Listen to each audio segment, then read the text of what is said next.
All right, guys. This is going to be a stash update video. It's been a while. Actually, I think this is the first one for the year. It's going to be kind of a longer video, so I'm going to break it down into two parts. This past weekend, I took a little road trip out to the Buckeye Classic, just outside of Columbus, Ohio, in Hilliard. And it's been probably 7, 8, maybe 9 years since I've been out there, and it's a very nice show, and definitely did not disappoint this year. There was two huge rooms, vendors, and then there was a room upstairs for the model contest. Now, when I go to a model show and I hit the vending area, I always skim through it pretty quickly. Because if there's anything that stands out, then I'll stop. Or if there's something that's kind of rare and it's on my list, that's when I'll stop. But other than that, I just breeze through. Well, I didn't even make it. I didn't even make it 1.5 rows before I had to stop and make my first purchase. And I saw this guy. This is a Revell of Germany Kenworth W900.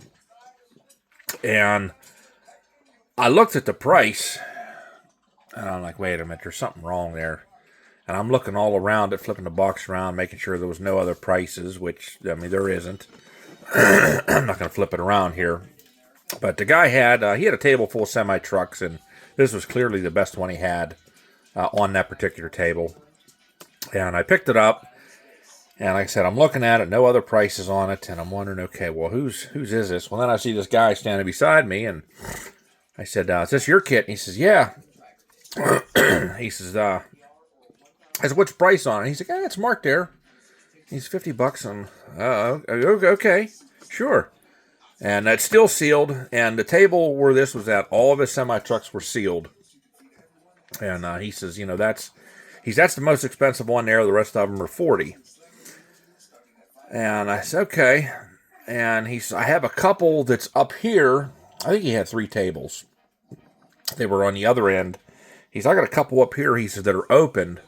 Maybe you might be interested in. So we walked up, and he had this one that he showed me.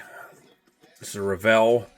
They call this from the Trucks of the World, which basically this was the precursor to the Revell of Germany, I believe. And Peterbilt 359. I don't remember what year this one came out.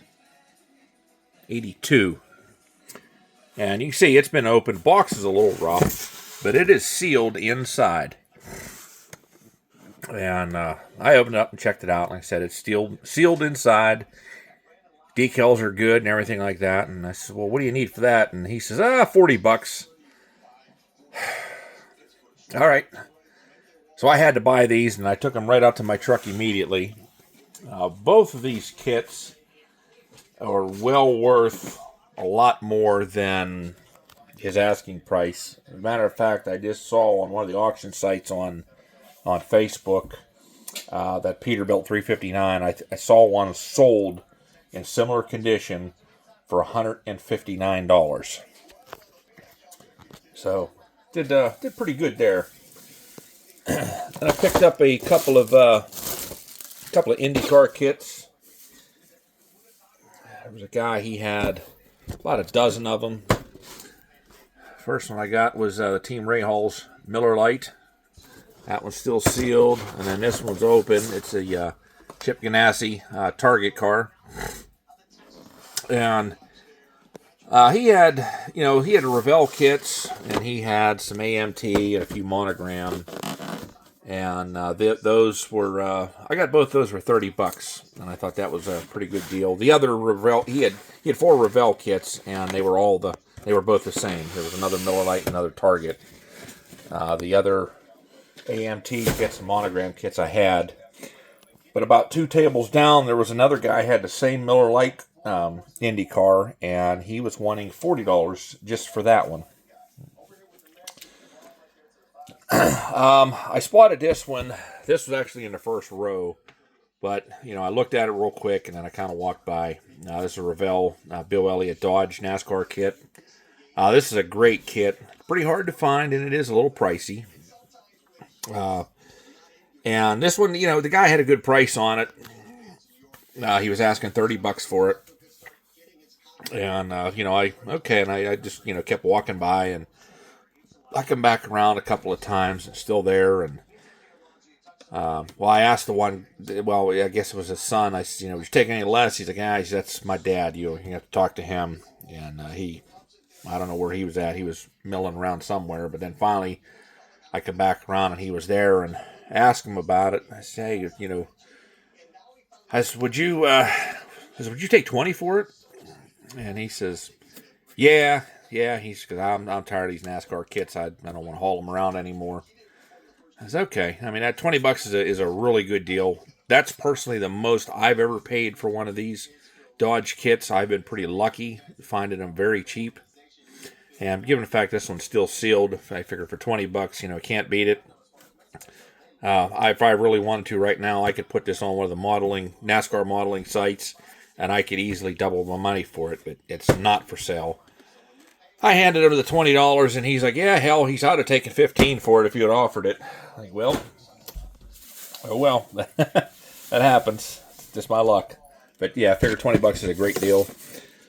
And then I picked up AMT 69 Firebird TA, still sealed. And I've been wanting this kit for a little while, but I don't know what it is, why it disappeared. I don't think there's anything special about it, just other than the cool box art. I think it's cool box art. 69 SS Camaro.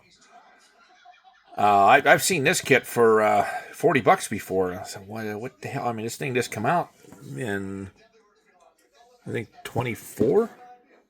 Oh, 22. Yeah, not too long ago, but yeah, it kind of dried up and had $40. But I got both these for $20.